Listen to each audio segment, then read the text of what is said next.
Okay, so getting to the final part of today's tutorial, the pitfalls. The pitfalls are the easily made mistakes.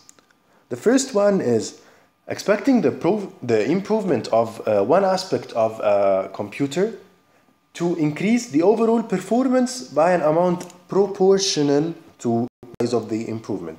So when I improve X, the overall performance should increase proportionally. So an example of this, a rule falling into this pitfall is Amdahl's rule. Amdahl's rule states that the overall time improved is equal to the time affected over the improvement factor plus the time unaffected. For example, if the multiply instructions account for 80 seconds of 100 seconds of execution. So the other 20 seconds are other instructions. So how can we get the improvement factor n for 2x better overall time with multiply instructions? So applying Amdahl's law, the t improved is 100 over 2, which is equal to 80, which is the multiply portion, over n, the improvement factor I need to get, plus 20, which is the unaffected time of the calculations. Please do not mistake this n with the overall improvement factor we get to calculate. So with simple mathematics, we find that the overall, the improvement factor we need to get is 2. So this is proportional to the overall improvement factor. So let's see another example. How could we get the improvement factor for 5x better t? So the overall is 100 over 5, which is equal to 80, the multiply portion over n, plus 20, the unaffected. This can be simplified into 0 equals 80 over n. So we cannot do this. So that says that it's not proportional now. Another pitfall is the MIPS, the million instruction per second. They use the MIPS for performance assessment. What does MIPS assess? It assesses the number of million instructions that the processor can perform per second. So the rule for that is instruction count over the execution time times 10 to the power of 6.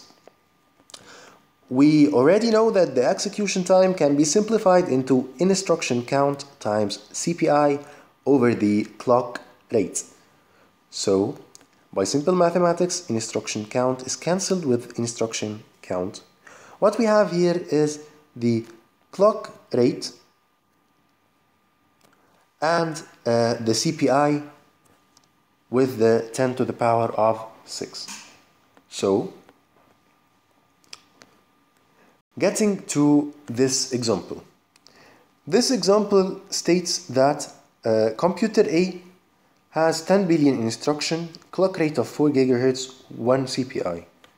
CPI here is the global CPI. Computer B has 8 billion instruction count, 4 GHz clock rate and 1.1 global CPI. Which computer has the higher MIPS rating? And which computer is faster? Okay, do you think that they both will vary? Or the faster computer will have the higher MIPS rate? Okay, let's see. Here, the MIPS for A is 4 times 10 to the power of 9, 4 GHz clock rate, over the CPI for A times 10 to the power of 6. That would result in 4,000 million of instructions per second performance assessment. So for B, we can say that it has 4 gigahertz as well, which is 4 times 10 to the power of 9 over 1.1 average CPI or global CPI times 10 to the power of 6. That would result in 3636 million of instructions per second here. So that implies that computer A is better than computer B. So obviously the MIPS doesn't take the instruction count into consideration. The instruction count is relative to the instruction set architecture.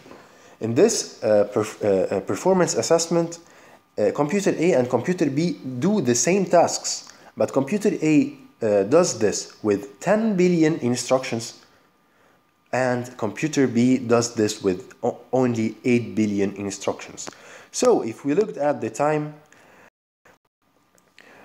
is number of instructions times global CPI per clock rate.